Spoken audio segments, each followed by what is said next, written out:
new episode of Mostly Wrong Opinions. I am Tyrone, and that gentleman right there is Devin. And what we're going to be talking about today is the brand new Netflix movie directed by Zack Snyder, Army of the Dead.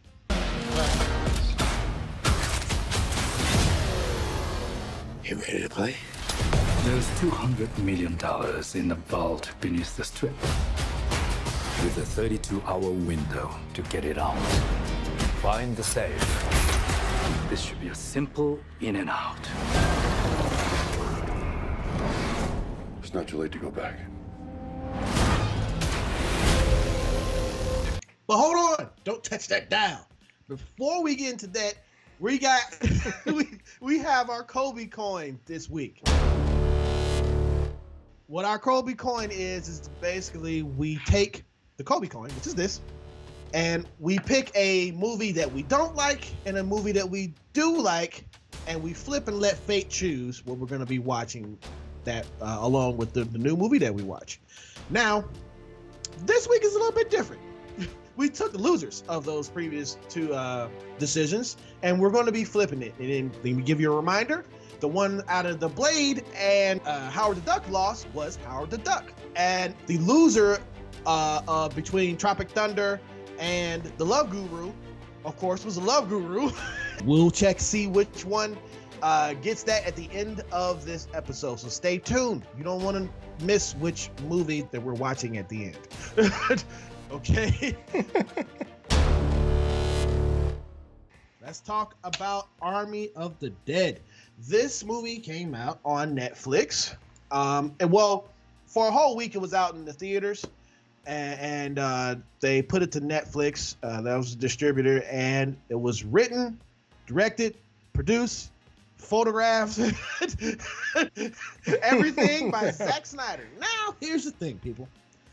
On a previous episode of ours, when we talked about Zack Snyder's Justice League, there's certain things that I said that I appreciated about Zack Snyder, and there's other things that I did not appreciate that my co-host here, we agreed upon. That stuff is in this movie. Okay. That stuff. Yeah, this is a Zack Snyder movie. Like, this is, if you didn't tell me this was directed by Zack Snyder, I'd have been like, Smack. Is this directed by Zack Snyder? You lie. Yeah, exactly. Yeah, this is a Zack Snyder movie to the fullest, and in my opinion, I'm just gonna say this just roughly off the top. I gotta stress this. When I did on my other channel, Europe Nation Reactions, I did the trailer for this, okay? And I said in that trailer, when I reacted to the trailer, I said, I believe that Zack Snyder is really, really good at cinematography. He's really, really good at directing and his angles and his depth of vision. He's good at that. He's good at action. But he can't tell a story worth shit. He may come up with an idea for it, but he can't write that motherfucker. Okay? So, we had some people that was mad at me. Okay, so just for people who don't know about Zack Snyder is one of those directors. He's got like a following, a cult following, and like all cults, it doesn't make any sense. Why do they follow this person? Why do they follow this idea? There's no logic to it. They just like Zack Snyder. Zack Snyder is a human of flesh and blood, like everyone else, right? He's got things he does really good and things he doesn't do so great. But if you mention that Zack Snyder is human, people will come after you. Now, right. Now, I think I agree with you when you said he can make a good image. What's interesting about this movie, though, is he trying? Because this was like the first movie where I thought his images weren't bad. They were just like there. This was the first time where I felt like his images didn't overpower everything else. As far as Zack Snyder goes, this thing was like a documentary. It was a lot more grounded than anything I've seen him do since the last time he made a zombie film. So, or maybe he had some grounded shots in Man of Steel, but even that movie got insane at the end. So this was a very grounded looking movie. for Zack Yes, Snyder. absolutely. This movie is a when it comes to the story, it's a clusterfuck. So It's weird. How the zombie epidemic starts in this world of Zack Snyder is from fellatio. You're right. It does. The movie does start with a newly married couple getting up to shenanigans in their car on the road in Vegas, and this is what triggers the zombie apocalypse. And as strange and funny as that's the only that I could see. That's really the only bit of humor. Oh, that was in the film. That is it, because Zack Snyder tried so hard. Like the first 10 minutes, at the and you're most done. Driest, most lame comedy attempts written in this script. I was like doing this the whole time. I mean, was he trying? I don't when know. was he trying? Let's go back to how this thing started. So the married couple, they're having their shenanigans, and then you have a military convoy coming down this dark road. It's talking about something. I don't even know what the hell they were talking about. They're wondering. They're like, oh, what's the cargo we have? What is this? And so they're all like, oh, maybe it's an alien. Maybe it's this. Maybe it's that. But then they say something super unusual for a Zack Snyder film. And it makes me really think about what has Zack Snyder been going through since Justice League. They say, oh, maybe it's the Constitution. Not just any Constitution, but the real Constitution. The one written in blood by the founding fathers. And I'm like, well, a Constitution written in blood?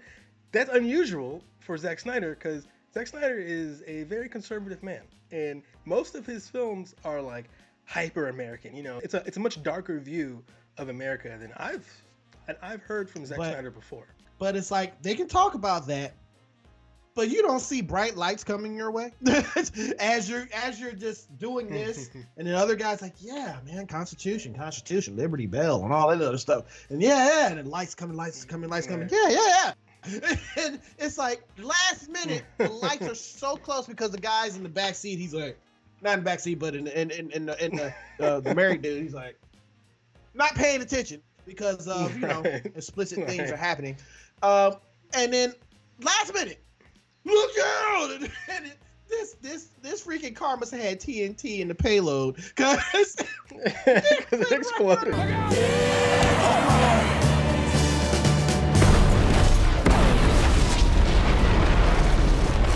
Yeah, it was very cartoon-like. I was like, huh? So after that happens, like, none of the people in the beginning of that convoy was killed, but the payload drops off and it's on its side, and the lead guy in the thing has his walkie-talkie, and he's talking back to home base, and home base is giving instructions on basically what happened, and what those instructions is that the lady is saying, do not get anywhere close to the payload. Just get out of there. And he's like, huh? And he's like, just get out of there. This guy gets out there, he destroys them. Like, he rips through them easily. Literally, like, hand in one dude's mouth and rips it off. Yep. And it kind of set the tone for the amount of gore that we see later in the film. And which is interesting because our next movie also has a lot of gore, but they use it in a different way. But we'll get to that in a minute. We get into the main sequence and the main title sequence, which is so Zack Snyder-like. Slow motion. Music that's behind the slow motion. It's telling... ridiculous music. It's Viva Las Vegas. And it's basically telling what's happening in the process of all the zombies coming and taking over Las Vegas. And you see naked strippers coming to bite people, and you see everything happening in a casino where a person is winning a jackpot, and then there's zombies coming to take over. It's just a lot of chaos is happening within just these first minutes. But those first minutes set a tone that the rest of the film does not have. Like those first minutes make you think you're going to see some kind of wacky, crazy, humor-laced film or a movie laced with humor, but nope. I feel like he dumped all his humor into those opening sequences. So, but to his credit, though, the opening sequence, it does kind of tell a story, and you do learn about not only our main characters, but there are some characters that don't even survive the opening sequence. So right. And that one, I was like, God, Lee, the lady who was like a boss, and she found her daughter, and then they got caught within the barrier because they basically the government sees this area as they need to contain it. So they put, which I don't even know how the hell they get the time to put a barrier behind all these zombies, like within that amount of time. And the last barrier, Batista and the rest of everyone else that's a part of his crew is trying to get out of there. Zombies are trying to get through there. The mom and the daughter get stuck, and bam, they get locked down and squished. And I was like, damn, that sucks. And then it's like directed by by Zack Snyder, And the important thing about all that is that the movie, so there's it's like a little mini movie before the film, and the actual film takes place long after the zombie outbreak, which is interesting. But was that displayed? Okay. To me, it wasn't displayed properly.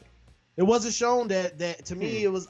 It's like it happened, and after that you see Dave Bautista cooking up, in Waffle House, and he's making, skillet and omelets and stuff like that, which he looks so out of place. But it's like, bro, you look like a bouncer. What are you doing? He's about to whoop somebody's ass because they didn't get the Tutti Frutti Fresh and Fruity number 4.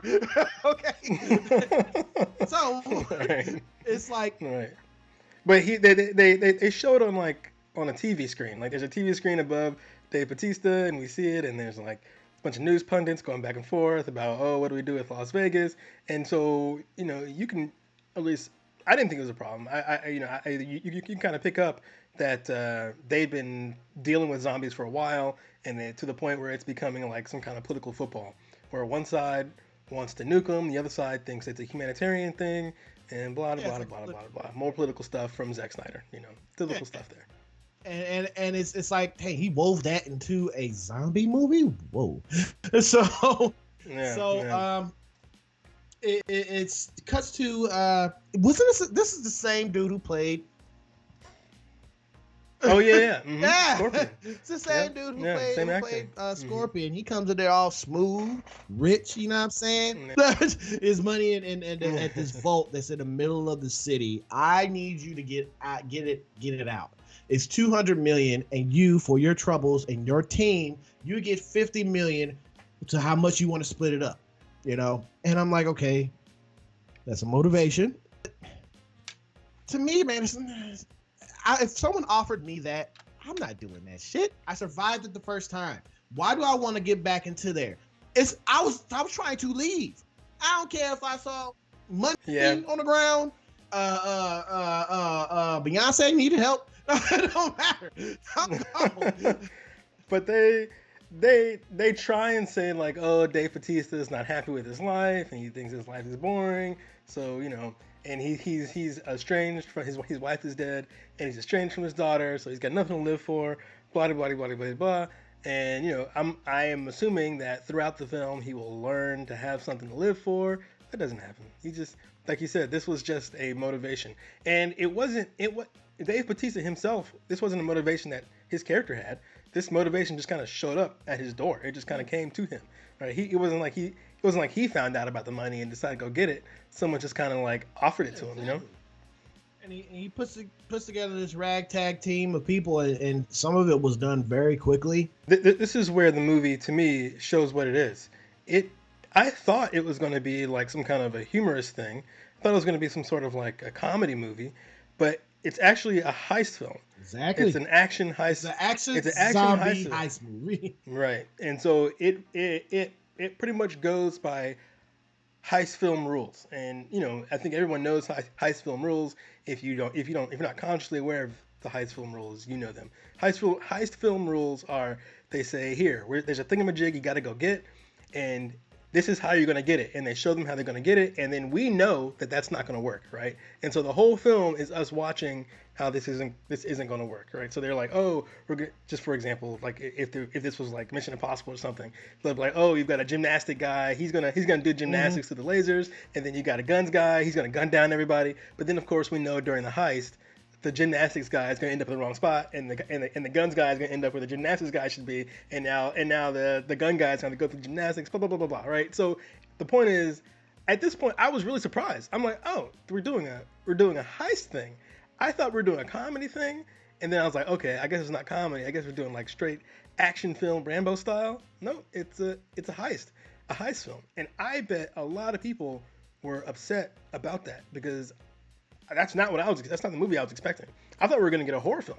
I thought this was, was going to be something scary, but there are virtually no horror elements in this film outside of the presence of zombies.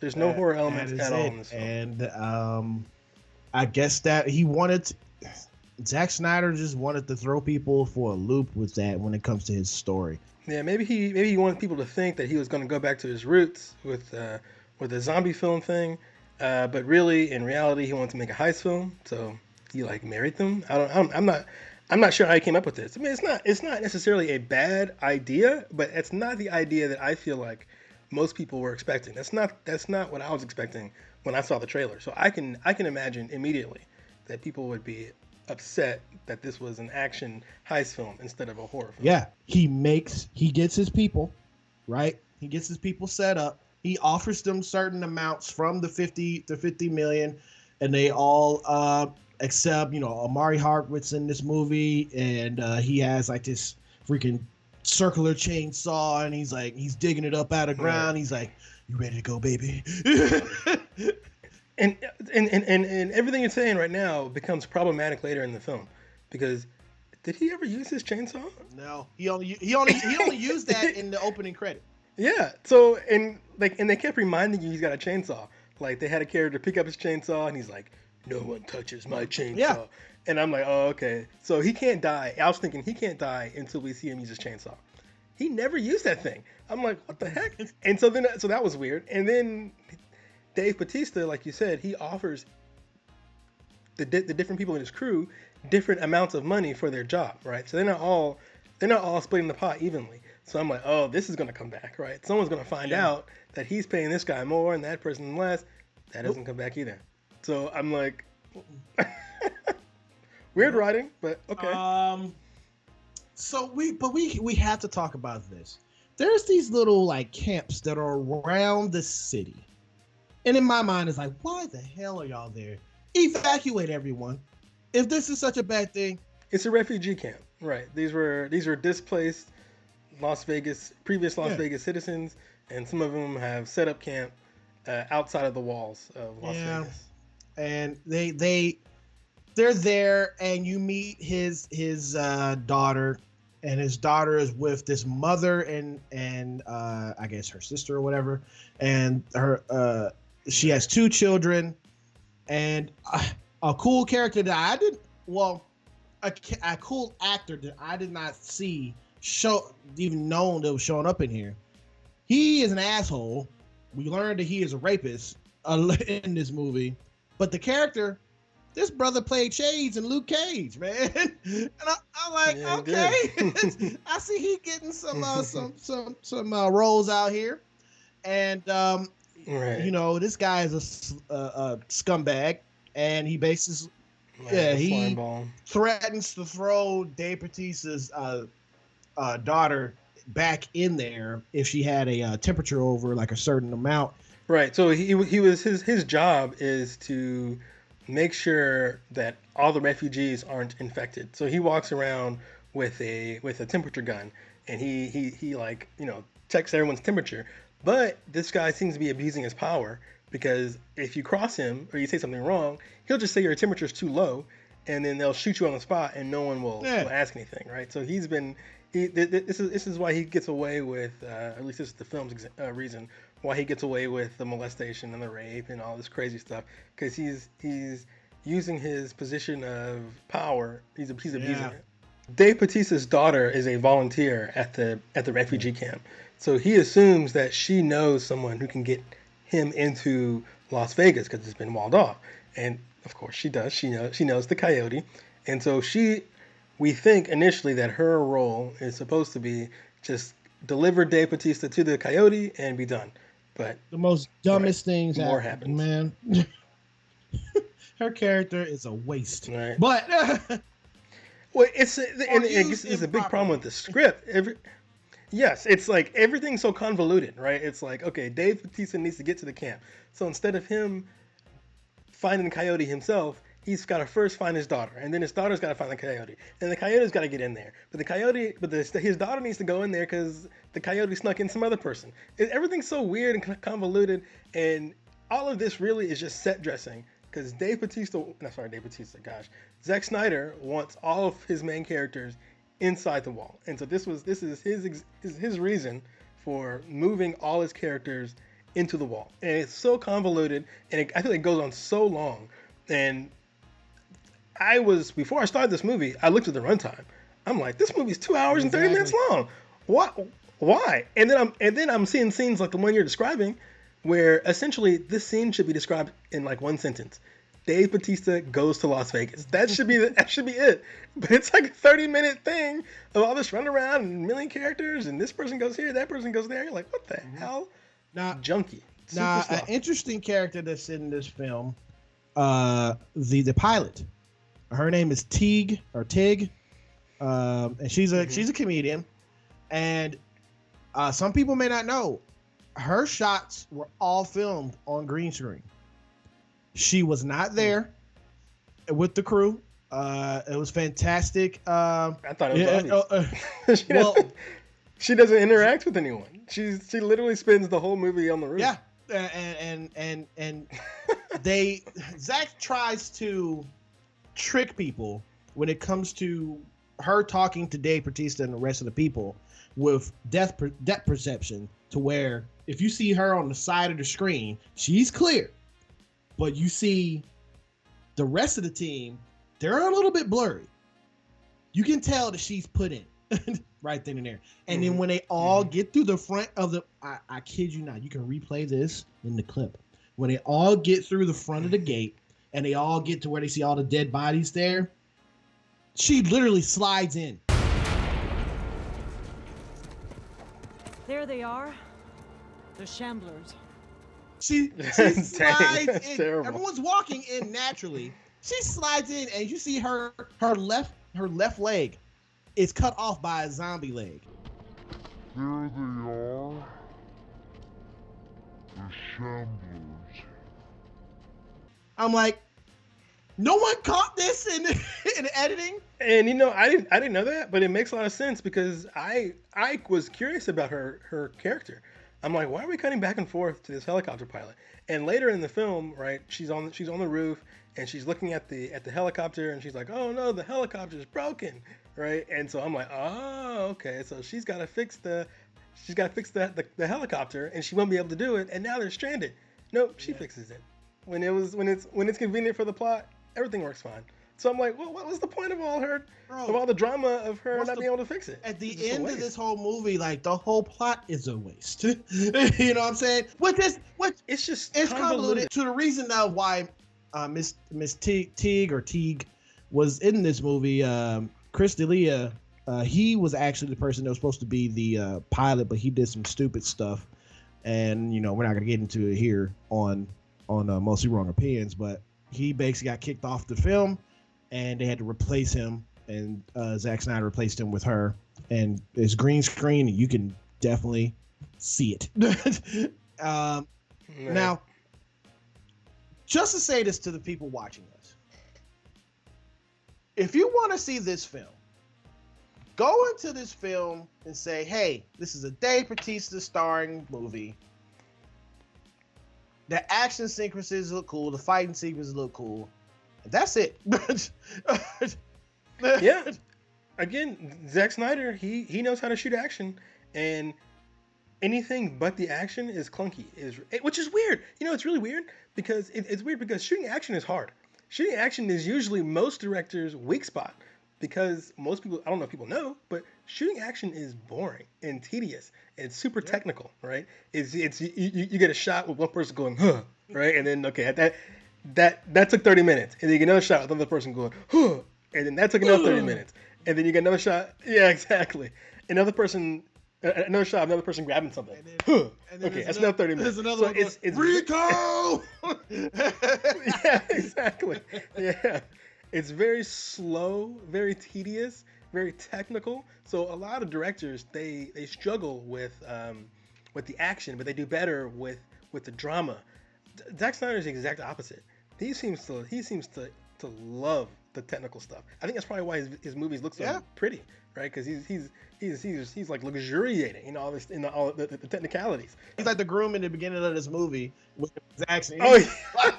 Oh, yeah. He really is. Yep, he is, man. He's all when there's an action scene, that's him. He's about to crash the whole movie. Oh my God! Yeah.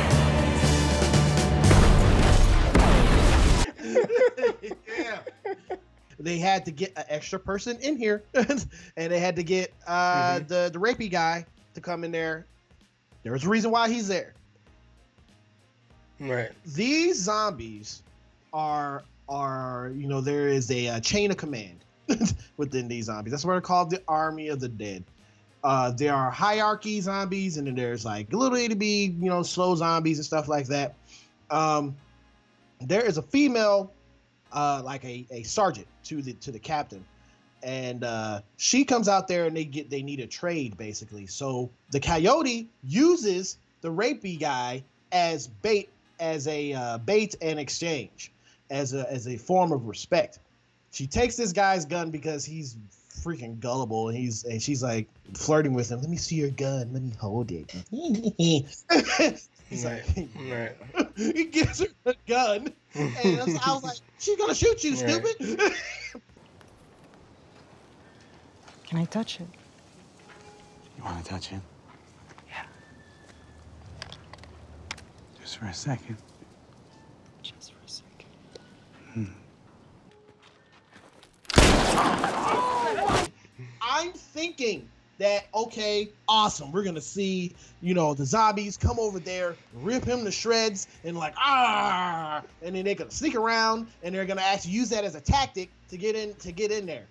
Nope, that didn't happen. Yeah, I'm sure you're about to talk about this right now, but instead they sniff him, and they examine him, and they drag him into the Olympus Hotel. And there's even a character who's like, oh, have you ever seen them kill anyone? And she's like, yeah, I've seen them kill, and it's not pretty. So I'm like, okay. So I'm like, so what are they doing with them? I'm like, oh, they must be doing something really special with them. No. They just sniff them, and then they go, Arr! And then they bite him. And they sniff him, and it seems like they deem him worthy. Yeah. Exactly. What? But before they deem him worthy, I like your phrase, deem him worthy. Before they do that, the leader of the alphas comes out, and the female alpha, this is like his queen, I guess, and he puts his ear to her belly, and he's like, oh yeah. So I'm like, okay, I guess she's so pregnant. Weird. And so then yeah, it is weird. But then they sniff the rapist guy, right? And they seem to deem him worthy.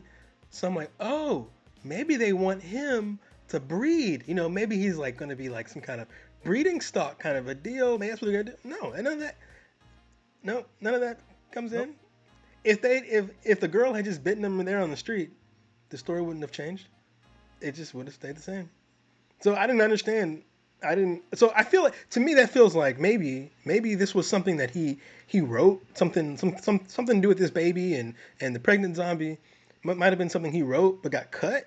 I don't, because it doesn't really come back. I'm like, it doesn't pan out correctly, because there's a thing that happens to where there's a sneaky character in this bunch of group. Ironically, this character was in The Walking Dead, Fear the Walking Dead, but he was a good shot. But in this movie, he plays a sneaky slimeball, and he is kind of the henchman of the Asian brother that actually sent them in there in the first place. And right, they tacked him onto the team at the last second, right? So naturally, no one trusts him. They're like, oh, he's gonna screw us over immediately.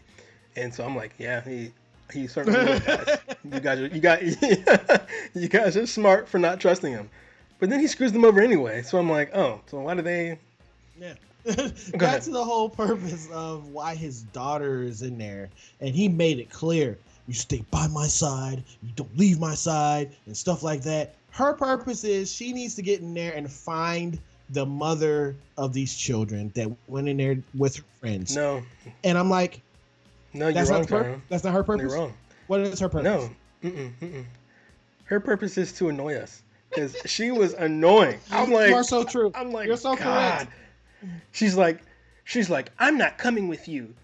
Now I'm coming. I'm coming now, and you can't stop me. And then she's like, okay, I'm coming, but I'm not gonna leave. Okay, bye. And I'm like, God, she's so annoying. I was like, God, that character annoyed the hell out of me. Yeah, exactly. They're all in here, and they have to get through I guess the kitchen part or whatever to get to the other part of the safe. Like a heist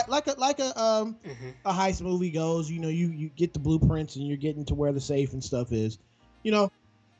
Exactly. And like a heist movie, I talked about how most heist movies, not most, but the cliche heist movie thing is they have a guy with lasers and someone's got to go duck under the lasers and all that. Okay, so because this is a zombie movie, they've got to go duck under some zombies, right? So I'm like, all right, I see. He's really having fun with his heist thing going on. But yeah, and they got to go through this kitchen. But the main person that they have to keep safe in this is the safe cracker. Okay? And this guy's totally weird, of course. Can we talk about the safecracker for a second? Because the safecracker is interesting in that, like we said, this is definitely a Zack Snyder film, except for the safecracker. I feel like the safecracker, his character, was a little bit of, for me, a little ray of light that maybe Zack Snyder can write a different character. This is like the first time that I can think of that he wrote someone who wasn't brooding and moody. So every character in the crew was broody and moody. This goes back, ladies and gentlemen, this goes back to everything that Devin has said about Superman, Batman, every negative brooding person that Zack Snyder has written. Well, he doesn't have characters that bounce off each other, right? He just has a bunch of guys who are identical, right? And essentially that's what we have here too. Dave Bautista is moody and broody. The Coyote, she's moody and broody. The black guy with the saw, he's moody and brooding, right? So everyone's moody and brooding except for one character, a little bit like the Flash, I guess. He wasn't so moody in Justice League, but I feel like this is a lot more notable. And I used them better. I'm explaining right now. Except for the safecracker. The safecracker is a lot more optimistic, and he's more naive, and he screams and he gets scared. And Zack Snyder, maybe someone came to him and told him, or maybe this is something he just thought up out of his head. I don't know. But Zack Snyder had the brilliant idea of playing the scared character off with the brave character. Wow, who would have ever thought to put these two people in the same room, right? And turns out they don't always agree. They don't always see eye to eye. And their two relationship, the black guy with the saw and the safecracker, their two relationship was the best thing about the film, because they didn't see eye to eye at all until later in the film, where they both earn each other's like respect. So the safecracker was a very interesting. Yeah, exactly. The safecracker was a very interesting departure, one of a few departures in this film with Zack Snyder. There's another departure that's already happened past the scene that we have talked about, but it's much more subtle. Dave Bautista is wearing like a bulletproof vest type of deal, right? And it's like some kind of military style vest, and it has the American flag on it. But I was surprised to see that the American flag was upside down, and an upside down American flag. You paid attention to some of this stuff, bro. I do. His flag was upside down, and that's considered disrespectful. That's considered like maybe you're upset with the country, and so I'm like, upside down flag on our main character in a Zack Snyder film. I think I don't know. A lot has happened between Justice League and now, so maybe he's grown a little more cynical, or maybe he's looking back at some of his old hyper patriotic films and seeing how corny they are. A free country, people can look at whoever they want. Actually, it's not a free country. We're not in America anymore, haven't you heard? Which technically makes it an even freer country, right? Whatever. You know, that seems to be a bit of And I guess a bit of a shift. for he's Zack like Snyder. detailing how Dave Bautista's character feels based upon what Dave Bautista had to go through in the name of being a special ops agent. I mean, military guy. Right. So, yeah. That's interesting. For any other director, I wouldn't care. I'm like, whatever. But just because Zack Snyder surrounds his characters with so much Americana, it's interesting when he's critical about it. So I kind of take note. But yes, you're talking about the safecracker. That's the most. That's what they were saying. That's the most important character. And that's the one everyone's got to protect. Most. And then T, when she brings up the whole point, she's like, that guy's the most important one. I should be the second most important because if I don't make it, none of us leaves. Right. Yeah, and which I thought that was funny. I said, yeah, she is the second important one because you know, I feel like she was the most important because if she doesn't make it, no one gets anything. Who cares if the safe is open or closed? So, and even with the safe thing, right? This is another funky thing in the story here. So why do they need a safecracker? How come Tanaka, or I think his name is Tanaka. How come Tanaka just didn't give him the code?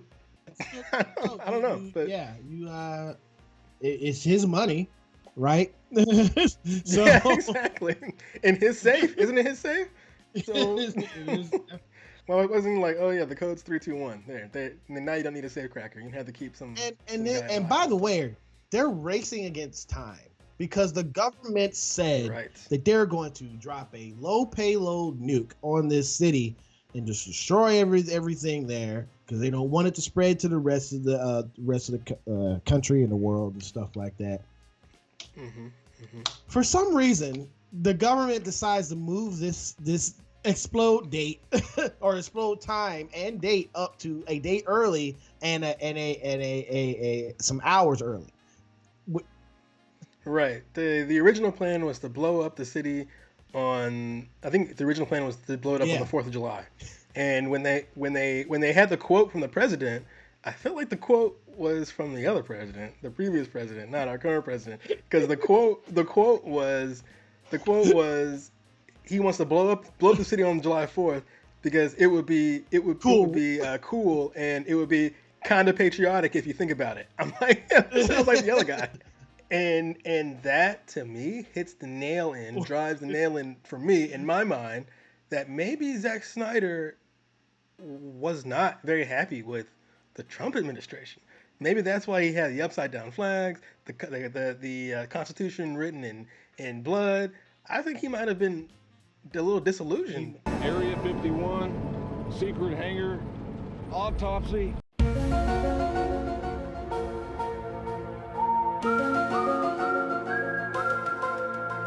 That's funny. Each one of them have like gasoline packs on their back because one, they have to gas the generator to start up the actual building, and they have to put gas into the helicopter to get the hell out of there. Right. Which I also thought, I was like, oh, Zach, that's clever. So every person that dies, you lose a little bit of gas. Oh, that's so clever. Nope, that isn't really clever. They're still able to light up the generator and to get the helicopter on. Yeah. It's like you would think that the story would be more tight, and then the people will be more taken care of because you have to have people survive, at least the tanks on the back of them. But yeah, you have to have enough people with tanks on their backs to survive so you can get out of here. So I'm like, yeah, this is good. You got a ticking clock. We've got reasons why we should care about these people. Even if we don't like the character, they've got gas on their back. But none of this comes into play. So it feels like there were a lot of threads that he wanted to follow, but he never did. And I'm not really sure what happened there. This wild guy that's on the team that just likes to make YouTube videos of him popping people in the head. And he's like, subscribe and like the channel like I do. Yeah, he's some kind of like zombie influencer. So he's like he shoots people like you said on YouTube or TikTok or something for likes and subscribes and all that stuff. Really cool action scene. She comes bursting through the fucking window.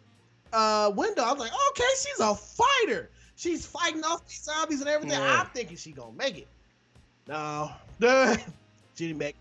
She up here getting it, and of course, they're getting ready to, she's gone, and then, Zack Snyder does his slow motion thing. They have the music playing in the background. He's like, and he's like, she's like, go ahead and do it. And he shoots the tank. Really cool fucking sequence though. The bullet goes in and you see it lights up from the inside. I was like, that's fucking sick. It's like you said, the imagery is so cool. Kaboom. The imagery is cool, but her death does nothing for the story. Like I guess we learned that the bad guy is bad. Like we knew that already. So and in a heist film, when one person dies, someone else has to pick up their slack. But she had no purpose. So when she died, it was just like, well, okay. Oh well. Exactly. I flirted. I didn't do it. But I flirted with pressing the ×2 button on the speed. I'm like, let's go. Oh man, they got the generator up. They the slime ball tries to make a deal. Does he try to make a deal with the coyote? Yeah, they seem to have some kind of a secret agreement between the two of them that he would go outside. He wanted her, and this deal was made off camera, right? Like we didn't really see them make this deal. So so they were like talking about something that I didn't know what they were talking about either. But it sounds like they had a deal where the coyote would lead him outside to the alphas again, and she didn't know why. But I'm assuming he paid her, or I don't know. Like you said, it's kind of sloppy. But it seems like they've got some kind of other arrangement with each other. He basically wrangles up the female alpha, and that was the main reason why he's there. People. See, and so I had a problem with this alpha and regular zombie thing. So they said that the alphas are smarter and they organize and all that stuff, right? How come they didn't do that in the movie? They didn't really do anything. They kind of hung out in the Olympus Hotel, and then they all ran out at the same time later. But I didn't really see any organizing or so. Like I don't know. They didn't really seem. Nothing I saw on the screen was only special about them, except that because they're bigger and I don't know. And this thing was shoved in there really quickly, and I'm glad they got rid of it very quickly. A romance between one of the lady that was was there, and like, Dave Bautista. I'm like, what? And as soon as she was like, I didn't come here for the money. I came here for you. I'm like, oh, you dead. You can about to die right now. She died in under 30 seconds after saying that. She was like, I came there for. Because I was like, damn. And then I was like, this is not needed. Can we get rid of it? And then the movie was like, yep, we can get rid of it. No problem. Right. Yeah. But that was a catalyst to show Dave Bautista's awesome action, because he was kicking their ass. It was awesome the way I was like, yo, and the camera was moving at such good angles and good speed. And I was like, yes, get in your bag, Zack Snyder, get in your bag. That's what Zack Snyder does best is action. But everything else, when it has to like deal with like one human relating to another human, oh my God, he's lost. He's lost. He's lost in the sea. He's like, I don't know what to do. I don't know what to do. And, well, okay, here's the thing. When the lead zombie is up in there and he has all three of the women there, he takes one. What happens to her? Yeah, so like there's just like again like there seems to be like some kind of it's supposed like the sniffing thing we were talking about earlier. Like there seems to be some sort of like a ceremony or something they're about to do, because they don't kill the people immediately. They like save them, then they like examine them, and one of the zombies is pregnant, and so I'm like, okay, I guess in my mind I thought he was trying to impregnate these women. That's what I was thinking. I get maybe, but we never saw that, and we certainly never saw a human with a zombie baby. We never saw that. So like, there's nothing in the film that really tell me what that was about. I don't understand it. What was he doing? Oh man, I don't know. And it seemed like a mystery that the movie was going to unveil. Like it was going to be like, haha, here it is. And then I'm like, it didn't happen. So again, this is one of those many strings that were just kind of left on the floor that, you know, I'm expecting to follow it, and it just goes to a dead end. And I'm like, oh, okay. Yeah. That didn't go anywhere. So the head honcho zombie is over there near the vault, getting into a fight with Amari Hardrick, and he's like, yeah, like he's about to do something. And it's him without his saw. So I'm like, what was with the saw thing? But anyway, go ahead. Now he would the head honcho zombie would be fighting Dave Bautista, but Dave Bautista said, hell nah, I gotta go find my worthless daughter in this in this story. Right. So you know, and so they fighting, and it looks like he's about to kill Marty Hardwick, but the buddy, the safecracker, his buddy, man, he saves him, and and he locks him in the safe, and you see the safecracker die off screen, and while the blonde head YouTuber influencer and Coyote and Dave Bautista try to get through the upper levels to get back up to the top, because all the zombies are coming in now, because the head honcho was like, it killed my queen and took my and the queen again was pregnant. Yeah, exactly, the baby. Yeah. And so like he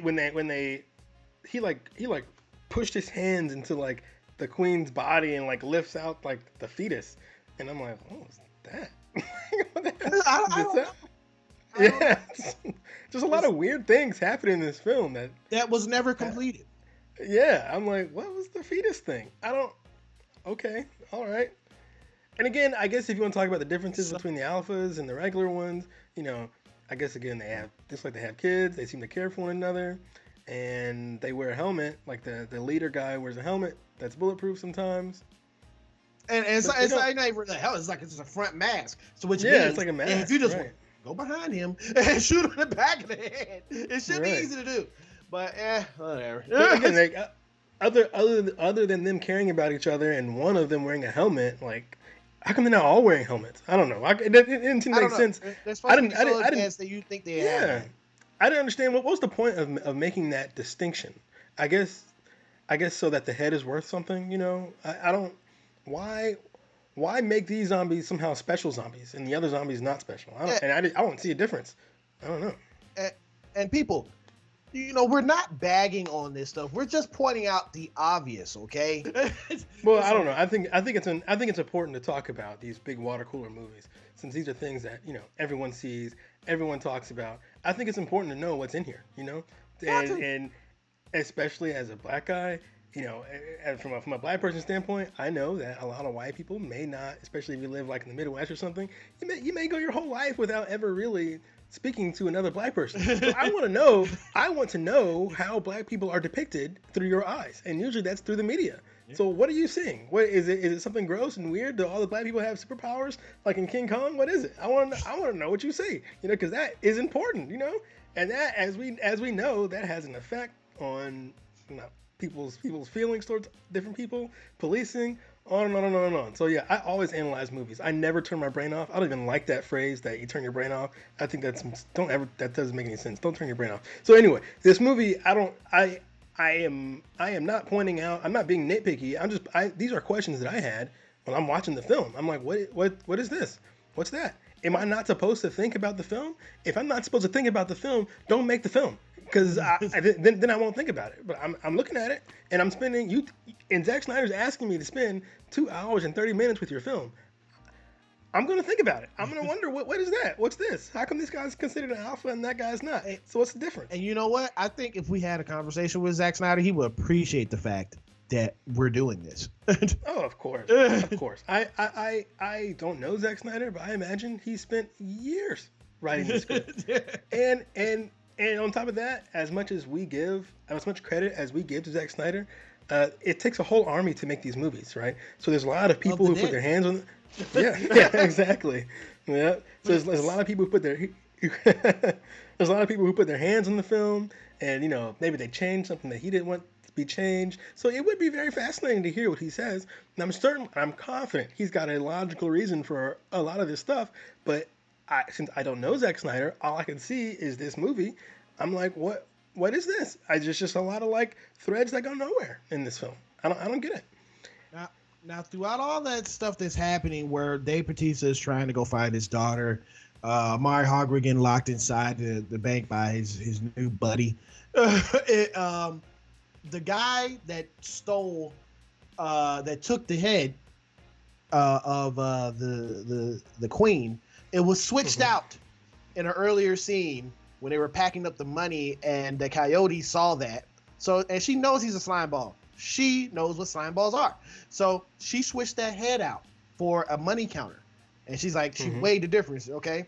So when he got out from through the top and he locked them down there when all the zombies were coming back in, he left out the front, and then he felt like there's a difference in weight, and he sees, oh snap, she screwed me. And then the zombie tiger that you all seen in the trailer, the one I reacted to, that guy already doesn't like that zombie tiger. That tiger comes and mutilates him, like destroys him. Some of the best gore that I've seen. Great makeup. Yeah, but even with the tiger, I was like, oh, okay. Is the tiger going to do something different? Like, what's the tiger going to do? He didn't do anything. He bit a guy. Isn't that what all the zombies do? They bite. So he didn't do anything different. So if that wasn't a zombie tiger, if it was a zombie human, the scene would have ended the same. So I thought he would have got different. He would have got thrown around. It's not like I'm giving Zack Snyder credit for coming up with something that could have been done by a regular zombie, because it's a tiger. Nah, I like the gore. What happened where cool. He got his head bit off. It was cool, and that's the only purpose. This is Zack Snyder's thing. That was the only purpose of the tiger, to look cool. That was the only purpose of that scene, to be cool. It didn't serve any like thematic or story reason or nothing. So it's just like everything with Zack Snyder is like a sheen. It's like a gloss that goes over the film. But ultimately it doesn't actually affect or change anything. So I'm like, okay. I like the gloss, Okay, cool. They get on top of the roof, and the main zombie comes up there, and Coyote is up there. She has the actual head to buy them time to get off of the roof in the helicopter to go find his daughter in the Olympus building, because they only got like 9 minutes left. Right. Okay? And the alpha guy freezes when he sees the head, because the head is still alive. It's still like animated and his mouth is moving and all which is a good point. So if the head of the zombie dead lady is alive, wouldn't the undead baby be alive too? Yeah, I don't know. Well, maybe it was never alive in the first time. I don't know. I don't know. You got me. I don't know. You got me. Zack Snyder got everybody, because they're gonna skim over that. Not us. Yeah, not gonna skim over that. Okay. you have clearly put more thought into that than Zack Snyder did, and the movie has no answer for you, and I ain't got one either. So I don't know. Because that baby should have still been alive, right? It should have been like a moving fetus. If the head is still alive and disconnected, right? Yeah, I don't know. Well, maybe if I had to make up some lore right now, maybe sad that you have to. Yeah, exactly.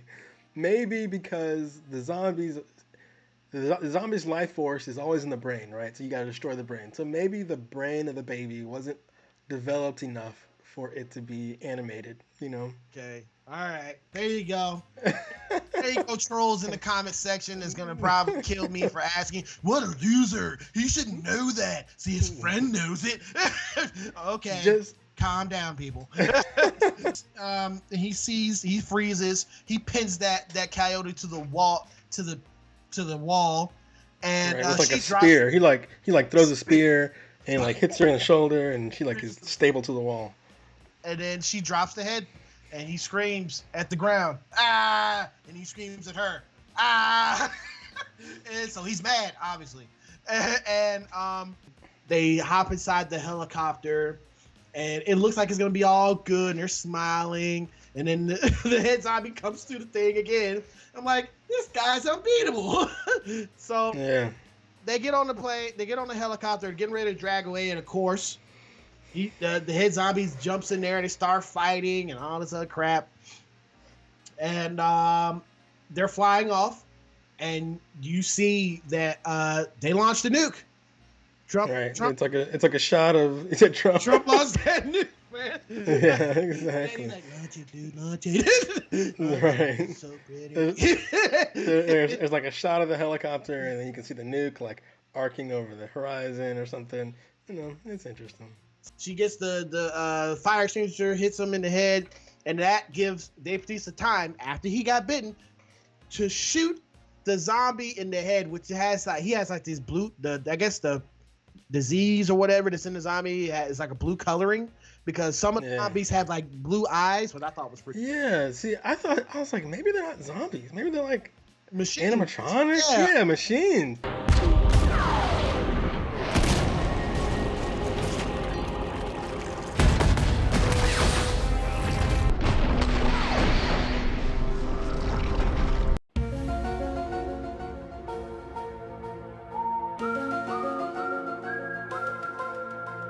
No, they just have blue eyes. Yeah. That scene ends, and it goes back to, guess what? Remember Omari Hard's character? He was inside of the safe. Okay, so this is getting to my biggest bugaboo with the film. Okay, so he was in the safe. The safe was hit directly by a nuclear bomb, and it survived. All right, fine. You know what? I will suspend disbelief. I will say this is the greatest safe ever. But nukes have like a nuclear fallout. So he would die. Yeah, he would die the second he stepped out. Not only would he die, so would Dave Bautista and his daughter for being that close to the city after it being nuked. So like I didn't understand that either. I'm like, so was it a nuke or not? I'm glad you said nuke, because at that point I was like, maybe I didn't hear nuke. Maybe it wasn't a nuke. How did they survive? How does anybody survive that? Spoilers, you don't. So that doesn't make any sense to me. Even if the safe was so awesome that it could withstand a nuclear bomb, you can't get out of it. You've got to wait like 20 years for the fallout to clear. Yeah. Yep. So like, what is? And this is my big problem with the movie. Zack Snyder is begging for an editor, man. He is like screaming it out. He needs someone to edit his scripts. He needs someone to edit his films. This film was 2 hours and 30 minutes, and it had 2 hours 28 minutes. And it had all kind of loose threads that went nowhere, characters that were pointless, conversations that lasted forever, only for the character to die 10 seconds after the conversation's over. Like it's a sloppy, messy, junky movie. And even more than that, I think probably the biggest sin, the sin that most people will have against this movie, is I think it was marketed as one movie, but it was a different movie. I was not expecting an action film. I was expecting a horror comedy, and it had no horror elements and virtually no comedy, and it was an action heist film. So I think a lot of people will feel hurt by that, because if you go in expecting to see something funny or something funky, you know, like you would expect to see something funky with those opening credits, you know, you're not going to get that, because it's not in this film. People, I have to stress to you, we're not crapping on this movie. We're just making observations, okay? And that's what every movie that we do. If the observations sound like crap, it's probably because the movie is crap. All right, I'm sorry.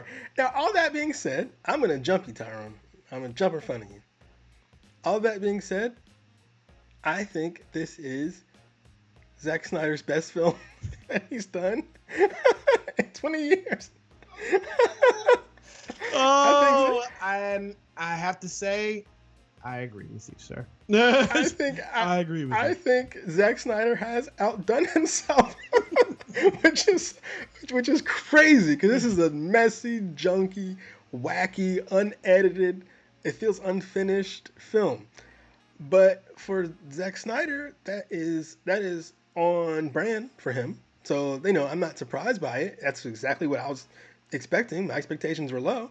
And because it's an action film, they spend a lot of time doing action, and he's good at action. So, I thought the movie was like better than I expected. So I'm gonna jump you, and I'm gonna give you my rating first this time. Okay. I'm gonna give this movie a 6. And so a 6 for me on Zack Snyder is a big improvement.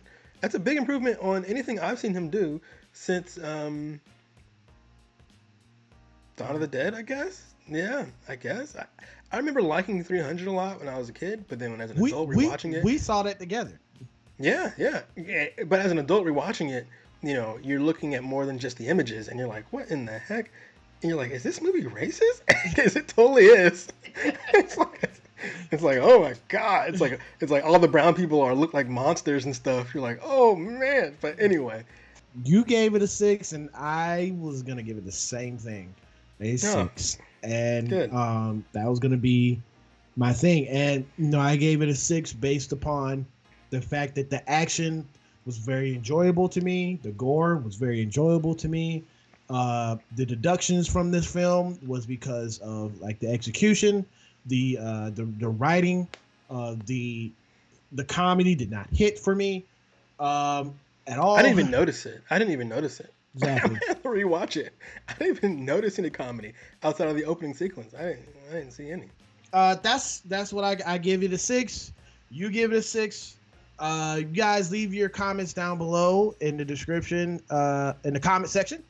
And that is our review for Army of the Dead, directed by Zack Snyder. That's crossing the line.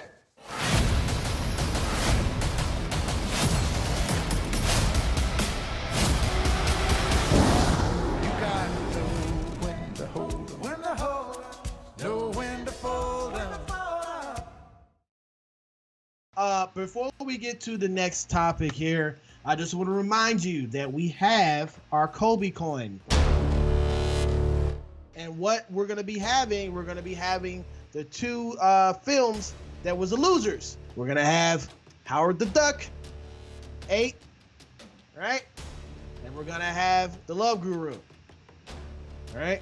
So stick to the end of the show to see which one wins that we have to watch for the next episode next week. Okay? Yeah, see which movie we have to be tortured by. And please do us a favor at this point. Please hit like on the video, hit that subscribe button and the notification bell so you stay updated with everything and every video that we put out right here on Mostly Wrong Opinions.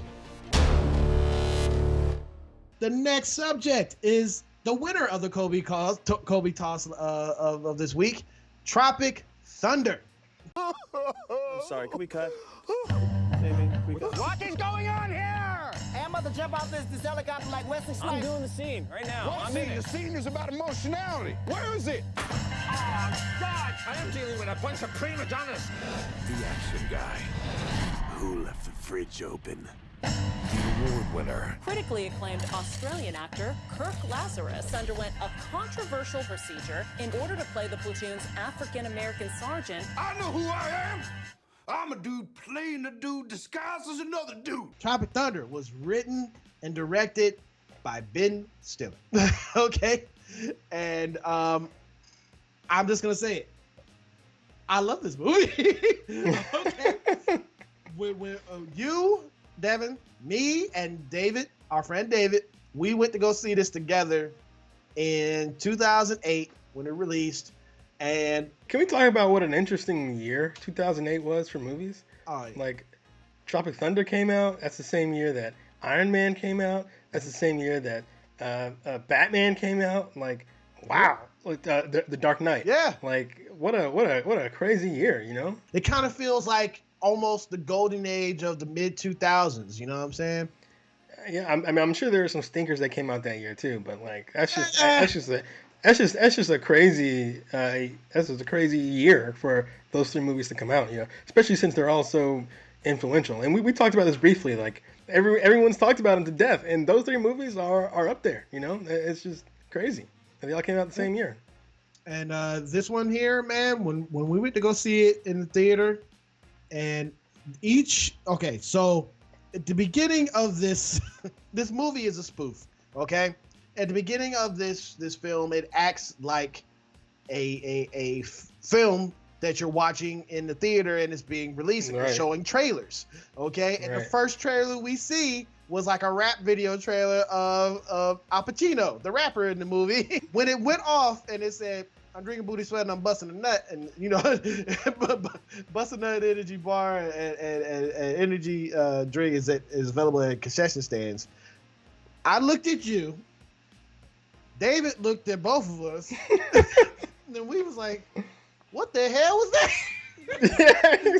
Al Pacino's Booty Sweat. Popping ass open. Booty Sweat and Bust a Nut bars available at concessions now. Because the movie doesn't start with like the Paramount logo or something. It's just like boom, it's on. Yeah. And what's really funny is it caught me again. I was like, oh yeah, I forgot. It starts this way. I reloaded. Right. It's the whole movie is like very, very meta. It's a movie about movies, and that was a commercial that had a commentary on commercials. So Yeah. and there's a whole sequence of these other trailers before that with Scorcher 1 through 4 or something like that. Scorcher and, 6 global Right. down. Here Right. we go again. Again. Who left the fridge open? There's so many quotes in this movie, man. Yeah, it's very funny. It's a very quotable movie. And to me, this is Ben Stiller's creme de la creme. Yeah, it's up there. Yeah, it's up there. This movie was basically a story within a story, and it's making fun of movies like Platoon. What's the other one? Oh, like Apocalypse Now. It starts off like Apocalypse Now. But it's not just making fun of movies. It's making fun of Hollywood and Hollywood's attitudes towards the film industry. Other people, like regular people like you and me, our attitudes towards the film industry, and how this it often gets blended into the real world in strange and bizarre ways that you don't always expect. For example, later on in the film, we come across a group of people who are like making opium in the middle of the forest, and the only movie that they have access to is this terrible film called Simple Jack, and they love it. They love this movie. And it's interesting how I think this is a big part of the film, is like people's relationships to movies can be very different. Again, just like how you love The Crow and I was like, what the heck is this? You know what I'm saying? Yeah. So the movie is a movie about movies. It's also a movie about people who make movies, and it's also a movie about people who watch movies. And so the movie is like super meta. It's got to be the top 5 most meta of movies that I've ever seen. It's crazy. Yeah, man. Like I said, Ben Stiller, he knocked this out of the park with the comedy in this movie, the lines in this movie, and we all know who the star, the real star of this movie is. Robert Downey Jr. This man comes out with 2 movies that year, Iron Man and this, and his career is back in the swing. What kind of an agent does this man have? Where he's like, yeah, let's make Iron Man, and let's also make this movie where you're in blackface. So like, what? Crazy. That's super ballsy. Super ballsy. It's like the top risks that he could have taken. Took and take.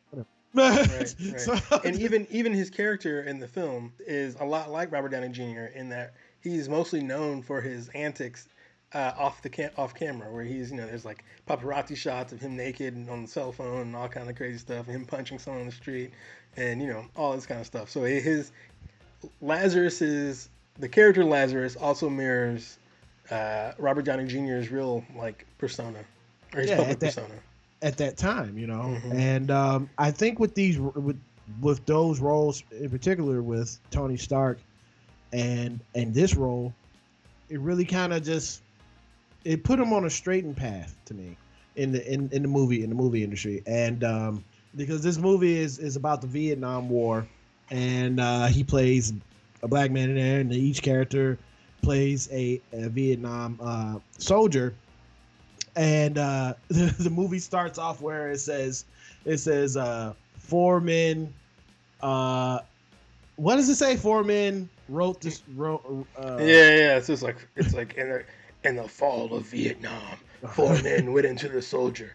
3 survived. 3 wrote books. Only 2 books made it. 1 book became a movie. This is the story of the attempt to make that movie. It's like everything gets like whittled down. The 10 men sent, 4 returned. Of those 4, 3 wrote books about what happened. Of those 3, 2 were published. Of those 2, just 1 got a movie deal. Yeah, and it's the most like funny, artistic way of them displaying this movie being made and shot. It's like the director doesn't know what he's doing. This is the first time thing that the director in the movie is doing, and he doesn't know how to handle his actors. And Tug Speedman, that is Ben Stiller's character, he can't cry on camera. Right, he can't cry on command. So like before we get to that, like the theme of this film, and I think it's important to talk about the theme first before we get into the meat of it, because this movie's a lot of people talk about the blackface in this film. So I think it's important to talk about the theme of the film. The theme of the film is every character in this film is pretending to be someone that they are not, right? Exactly. Both as an actor and just like as a human. They are for one. Who's that? The kid. The kid stays the same. Right. He's genuine, right? But he's trying. But he's actually trying to change because he wants to have sex with Jennifer Love Hewitt, right? So he wants to change.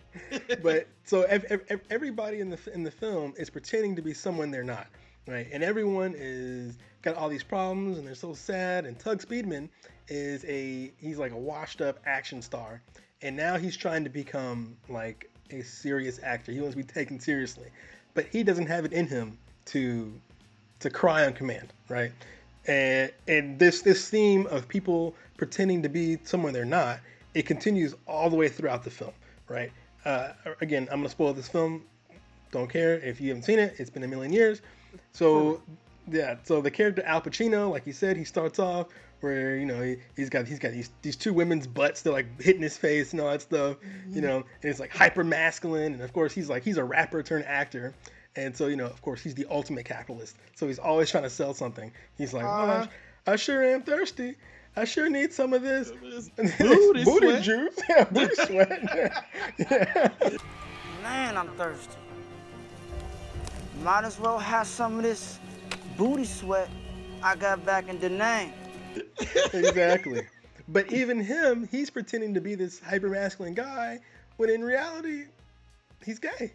And right, and then there's, I think the best character is actually, and this character no people don't really talk about much, probably because his portrayal is so over the top, was Jack Black's character. So Jack Black, he's kind of like Eddie Murphy, he does these like fart movies all the time. Fatty movies, and he wants to be taken seriously too. He wants to be known for something other than his farts, but the thing about him is, he's a drug addict, and he is trying his best to hide it. Oh my God, he's trying so hard. He's like, guys, how long are we gonna be gone? I left my vitamins in the hotel. And he's got this bag of jelly beans, and he's like reaching to the bag, and there's clear cocaine in the bag. And they're like, what are you doing? He's like, you're not the only one that gets sick when he doesn't have his jelly beans. It's really funny. Jelly beans. So everyone's pretending to be someone they're not, and most famously, of course, is Robert Downey Jr.'s character, who is an Australian man playing a black man in the film. He is trying his hardest to become a black man. But kind of like I said when we were talking about Zack Snyder and how we talk about film and how I think it's important that we analyze film, because not everyone has a lot of interaction, especially with black people, right? So I'm really interested in how we are portrayed. Lazarus is really the only time he ever interacts with black people clearly is in the movies. So he's got this George Jefferson stereotype thing going on, and he's literally quoting Good Times, and like it's ridiculous. It's like, oh my God. And he never drops character. Right, throughout the whole movie until the actual last 15 minutes of this movie. Yep. And so to bring it full circle here, you're talking about the director who felt like he couldn't get his set under control. So the director, he's trying to become like a big time director. He's got these big time actors, and he's like, he can't get them under control, and he is so depressed about it. And I really liked how they portrayed his depression over like how he can't get his actors under control. Yeah. You know, he's like on the cell phone, walking on the beach. There's all these beautiful women all around him, and he's like, "Oh, my life is terrible. Oh my God." He's got like a big goblet of like tequila in his hand. Yeah. And it's like $3,000 tequila. He's like, "What am I ever gonna do? My life." It's like, bro, because your life is not that bad. Everyone thinks that he's a failure, and he just wasted a whole bunch of Les Grossman's money, and that which is played by Tom freaking Cruise, by the way. Right. But he can't see past his own privilege, right? Which is the theme of the film. He can't see that he's shooting a movie with the greatest actors of all time, and he's on the beach with all these people around him. Everybody loves him except for Les Grossman. But he can't see past his own privilege. All he can see is that, you know, Les Grossman doesn't like him, and so he's depressed. And it's like, come on, bro. In the real world, that's someone's dream, you know. He can't see past it. And Nick Nolte's character, he helps him along, and he gives him, a muse or something of saying like, yo, if you want to get this movie going, you put them boys in the shit, as he says. Right, because Nick Nolte's character is the surviving person, supposedly, the surviving member of this group. So this movie is supposed to be based on a true story, and it's his story. And he's like, yeah, this is my story. I wrote the book, and so he pretends like he's like this grizzled army guy and all that, but he's not who he says he's supposed to be either, right? He's pretending to be someone else too. Everyone's pretending who they are. Yeah, everybody's pretending. I like that theme, and I feel like I've gone on about this theme for a while before we even got started talking about the movie. I feel like that's something that's overlooked a lot when people talk about this movie, right? Yeah. Because the movie it's about ignorance. It's about trying to be someone you're not and failing horrifically. Exactly. And within that failure comes hilarity. So hilarity and growth. Like the movie actually has characters. Yes. The movie has characters grow and change, and they feel bad. They get scared. Like it's like, could you see that type of writing style within Ben Stiller? Maybe, because we talked a lot about comedies and comedians and how they seem to be able to reach to some of those emotional depths a lot better than some other actors. So he really does it really well. Some other actors and some directors, because directors can't bring that out of actors. No, some directors cannot bring that out of actors. Nope. This movie has been out there to the public for years, and is loved and criticized recently because of the portrayal of Robert Downey Jr. when he the woke movement tries to cancel Robert Downey Jr. because he played a black man, those years ago. And the thing is like, one, he was nominated for a Best Supporting Actor in this role. See, I don't know.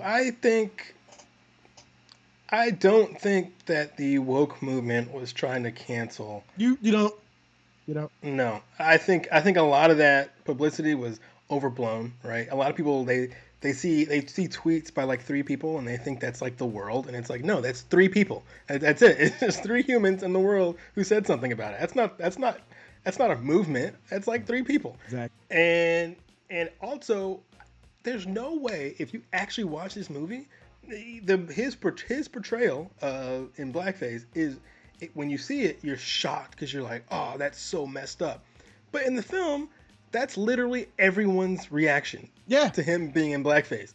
Even the director was like, you know what I'm saying? Like everyone is like, this is messed up.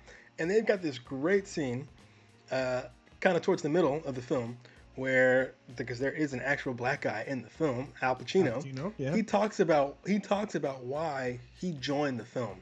He's like, look, man, I joined the film because I heard that the one black role was given to you, an Australian, a white guy.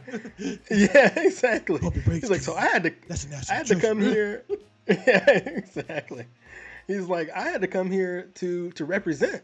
This white man from Australia is going to represent all black people? No, absolutely not. And in that scene, Robert Downey Jr., he's like, oh man, I'm sorry for anything if I ever offended you. I'm so sorry.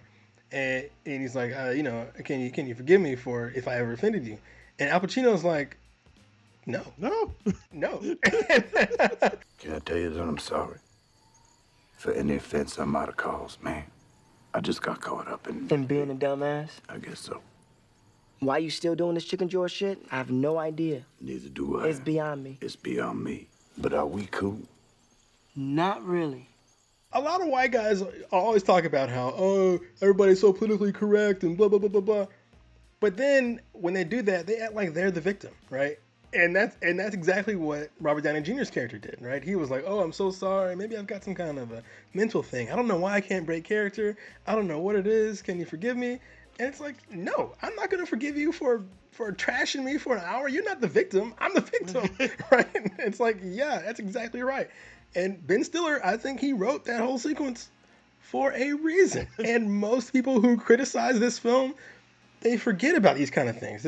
But the whole theme of the film is that these people, in their ignorance, in their position of extreme privilege, they can't see that they're hurting a lot more people than they're helping. They're not helping anybody. They're just helping themselves, Right. I think it's also interesting because the film it's also a commentary on the incredible resources that Hollywood has and how they're put towards absolute bullshit, right? So when the guy from the Flaming Dragons, when he calls, he's like, I am the Flaming Dragons, and Tom Cruise is like, I don't care who you are. The next shot, it's like a war room. They've got maps and all this stuff. They're like, the Flaming Dragons are the #1 heroin distributor in Asia. It's like, whoa, how did you do that? So they probably have more resources than like the American government does. And if they really wanted to do something good, they could like actually help people. Yeah. But no, they did all of that. They found the Flaming Dragons. They took down this whole heroin organization just so Ben Stiller could have TiVo. It's ridiculous. Yeah. Just so he can have TiVo. So, again, we don't negotiate with terrorists, and they're all clapping. Yeah. It's like, what? Yeah. So if Hollywood put these incredible resources, like think about how expensive Justice League was. Oh my God.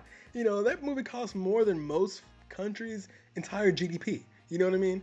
And so if Hollywood put those kind of resources to actually helping people, wow, this world would be so much better. But they don't. They put it towards a Batman movie.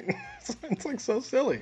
It's just there's so many like sequences and one-liners and great comical references in this thing.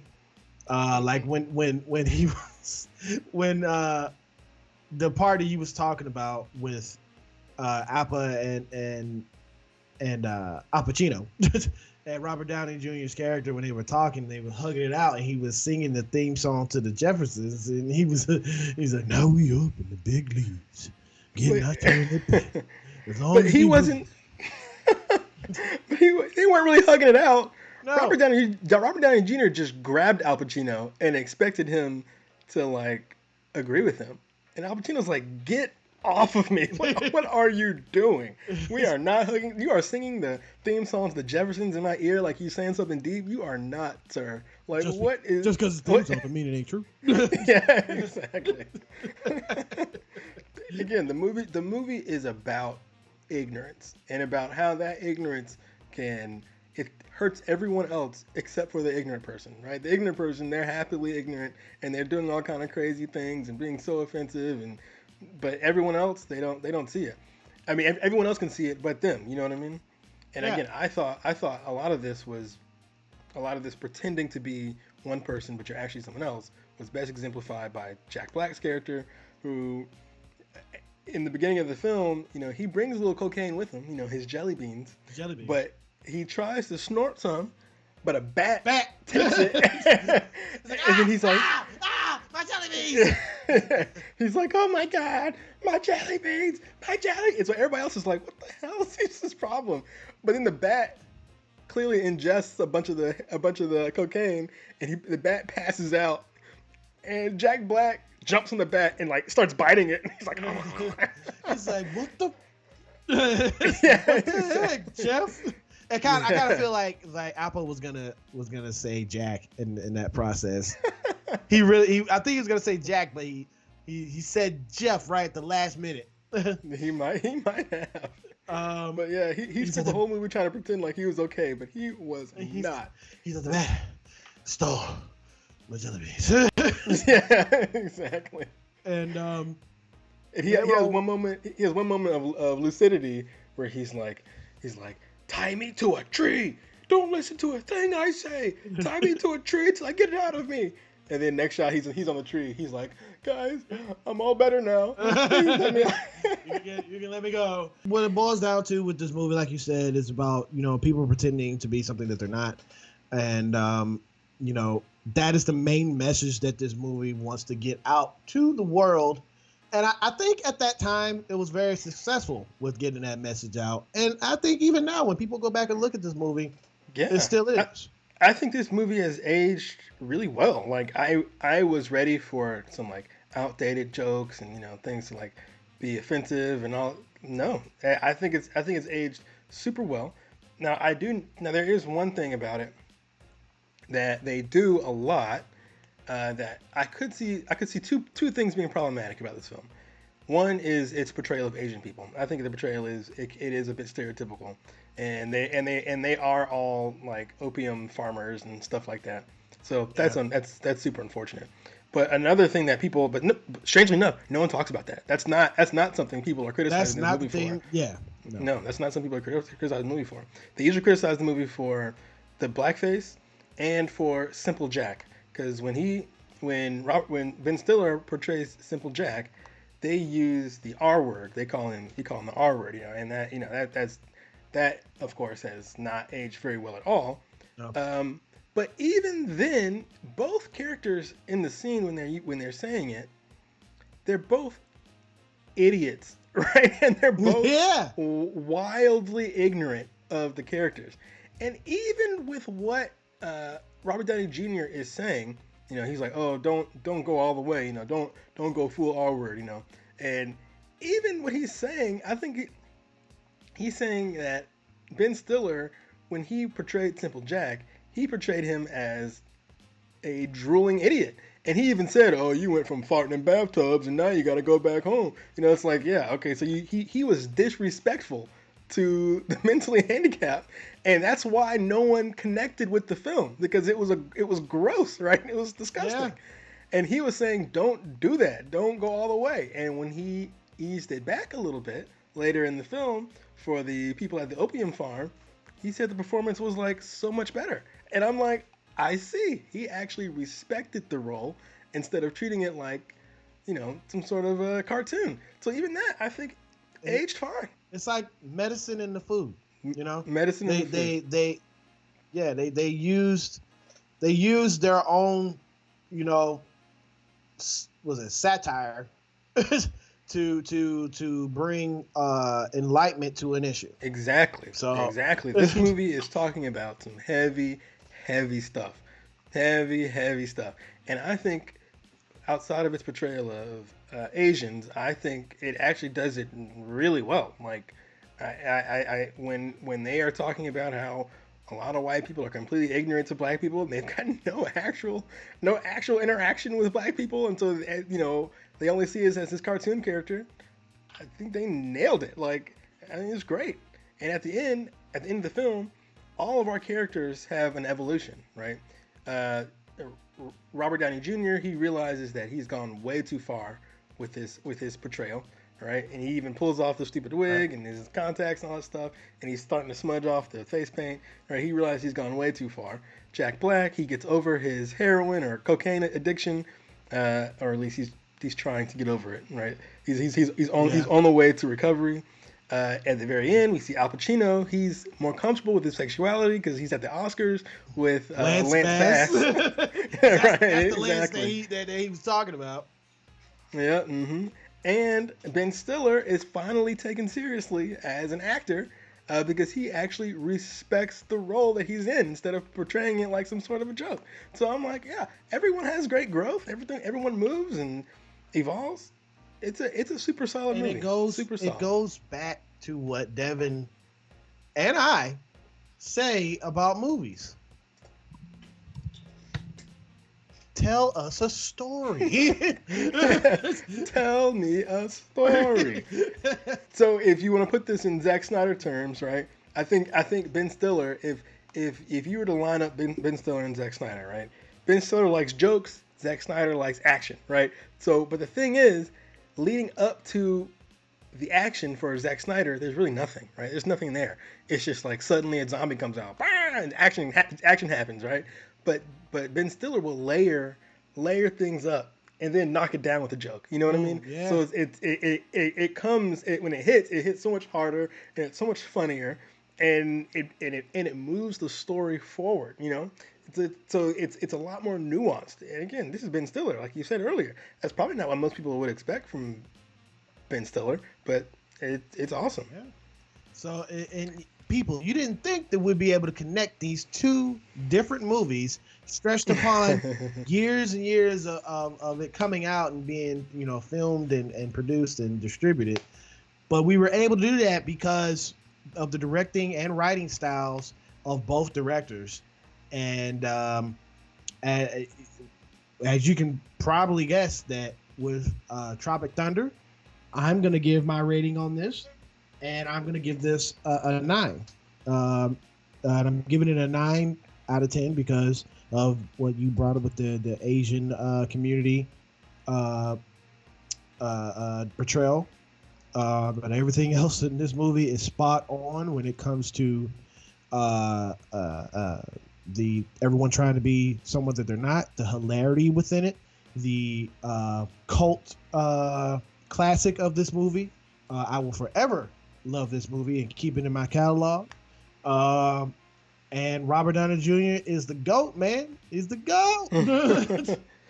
Yeah, it took a lot of balls to do this role. I still can't believe he did it. The movie portrays that it's not okay to do this. Right. That's the whole point. That this is not okay. Right. Literally every character is doing something that is not okay. Right. He should actually be like talking to black people, actually interacting with black people, instead of dressing in blackface and acting like a black person or what he thinks is a black person. He shouldn't be doing that. He was saying that Al Pacino she should maybe find a way to become more comfortable with his sexuality, because pretending, I'm sorry, and be himself, yeah, be himself, exactly, because pretending to be someone else is a lot of hard work, man. It's hard. It's hard to keep making all these busting nut videos and all that stuff. It's very difficult, And he's saying that Jack Black needs to get some help. He shouldn't be trying to hide his affliction. He needs to get some help, and on and on and on. Every character, their behavior is not only self-destructive, but it hurts everyone else around them. We haven't even talked about four-leaf teabag or Tay-Bag. He was the guy. He said he was in Vietnam. This is his story. It too was fake. He made it up. Yeah. He said it was a tribute, even though he pretended like he was actually in Vietnam. He was not. He was the garbage man. He was the garbage man. Exactly. Yeah, He was worked exactly. in the sanitary division. He picked up they trash. Yeah. Everyone is pretending to be someone that they're not, and it's no good. Now there is one character outside of the nerdy guy who is 100% himself, and that. Oh yeah, Danny McBride, definitely. You're right. That's actually so two characters. Les Grossman, he's 100% himself. He doesn't care. He's a monster. He's a gross human. He does not care. But I haven't given my rating yet. So you gave the movie a 9. I give this movie an 8, maybe an 8.5. No, I give it 8. I give it a solid 8. I think this movie is a solid 8. I think whether or not you will like this movie, you the audience, again, that goes for your mileage on comedy. Comedy is so subjective. Things I find funny, you may not find funny. But I will tell you this. I can't see from my point of view, I don't see anything that warrants a lot of the outrage that this film gets. Most of the outrage, it's only there because people either haven't seen the movie, or they haven't seen it in a long time, or they're seeing a clip of it and it's out of context. And the people's outrage of the film is like the point of the film. You don't know what you're talking about yet. Just like these characters, they don't know what they're saying. Like Robert Downey Jr. has no clue that he's being an absolute monster. Yeah. And for someone to pass judgment on this film after seeing a clip or an image, or like me, haven't seen this movie in 10 plus years, it's not fair, and you don't know what you're talking about. I don't think. Right. So I think this is a really good film, and I think it's an important film, and I actually would suggest most people go out and rewatch this film if you haven't seen it in a while. Yes, please. Because it actually aged really well, much better than I would have thought it would. It aged really, really well. It has all of those undertone of education for everyone to see, and you're gonna laugh. You're gonna be happy. Yeah. Okay. There's so many things going on in the world today that makes you upset with everything that's going on overseas, and especially within this country. Laugh, people, and laugh with substance. Ooh. Yeah, this movie has something on its mind. Ben Stiller had something to say when he made this film. I don't know what Zack Snyder had to say about Army of the Dead. That doesn't necessarily make Army of the Dead a bad film, right? I gave it a 6. I gave it a 6, but it does. I understand why Ben Stiller made this film. I understand why because again, making these movies is hard, right? It's a Herculean effort to get these things out. I understand why he did that. He had something to say. A lot of movies don't say anything, right? They say zombies are cool. That's pretty much all he was saying in the last movie. So it's like, I like movies I like people with stuff on their mind. I like movies with things on their mind, and this movie has a lot to say. Again, it doesn't always say every single thing perfectly, but for the target it's trying to reach, it hits it. It hits the target dead on. Boom. Just like that. Arrow. So that is our review of Tropic Thunder. What do you mean, you people? What do you mean, you people? Huh?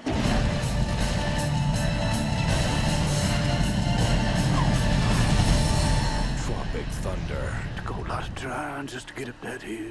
Now we up in the big league. That's the theme song for the Jeffersons. Ain't nothing wrong with that. You out of your mind? What? You really need help. Man, just because the theme song don't make it not true. The moment you have all been waiting for. The Kobe coin.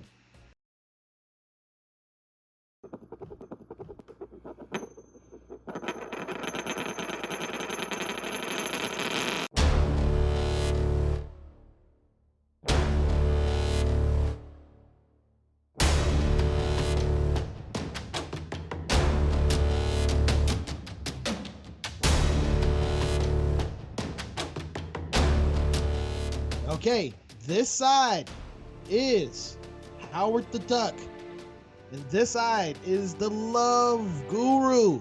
Okay. 2 films that I really don't want to see, but we're going to do it for your entertainment. I've seen Howard the Duck once when I was a kid, and I've never seen The Love Guru all the way through because I don't remember it. So we will both be discovering something new with both of these films. With every film that it lands on. So let's go ahead and get into it. You ready? Oh yeah. All right.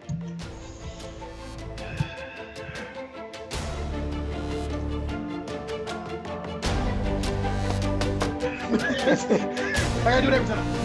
The lucky pad.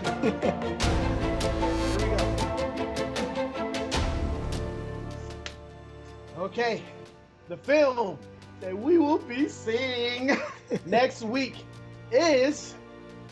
Hi folks, I'm Frankie Flight. I want you to check out Hoot Wireless next to Subway, Equipment Highway, right here in Motor. Tell your family, friends, and neighbors to come in and check us out. Check out all our plans. That and much more. Hoot Wireless. Hoot Wireless. Lady Jock. Come in and check out Julio. He'll hook you up right here. Hoot Wireless. Hoot Wireless. Hoot Wireless. Hey, how y'all doing? This is Julio with Hoot Wireless. Come and check us out. We got anything you need as far as wireless goes. Hoot Wireless. Don't forget to check out Hoot Wireless next to Subway, Equipment Highway, right here in Motor. Hoot Wireless. Howard the freaking Duck! It's really funny. Oh my gosh, I thought that we were gonna be able to skim past Howard the Duck from the Blade, but nope, it came around like a boomerang, boy. Nope. But I forgot to mention why we even put the Love Guru, which has now lost twice. Yeah, it's lost twice. Loser. It's a dumb loser. I forgot to mention why we even put it on the coin, and that's because just like Tropic Thunder, the Love Guru has brown face, and I think it was interesting. I think it would be interesting to see a film that did, blackface right, and one movie that might have done brownface wrong. But you know what? We're never gonna know because we're gonna see duck face. It's all gonna be about the duck. not the Mighty Ducks, man. Quack, quack, quack. But we're gonna be seeing a Marvel movie that was created in the 80s.